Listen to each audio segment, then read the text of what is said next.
Menjelang libur Natal dan Tahun Baru, harga kebutuhan di Pekanbaru mulai mengalami kenaikan yang signifikan. Fenomena ini menimbulkan keresahan di kalangan masyarakat, baik pembeli maupun pedagang.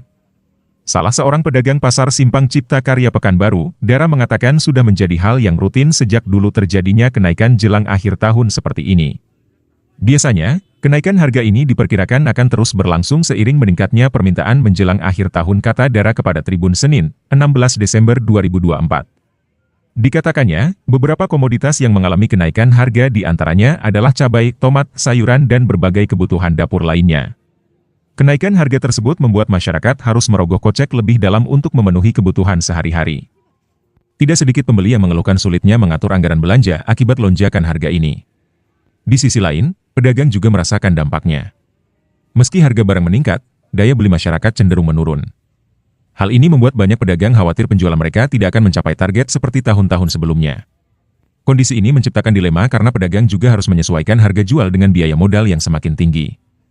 Selain itu, kenaikan harga bahan pokok kerap menjadi masalah klasik menjelang hari-hari besar. Meningkatnya permintaan seringkali tidak diimbangi dengan ketersediaan pasokan yang memadai.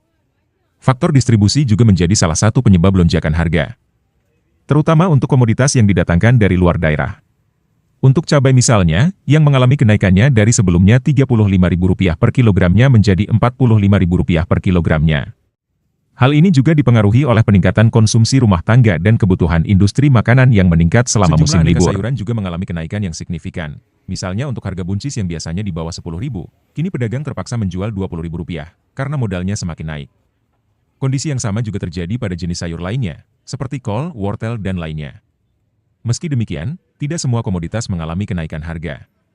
Beberapa bahan pokok seperti beras, telur, dan minyak goreng masih terpantau stabil.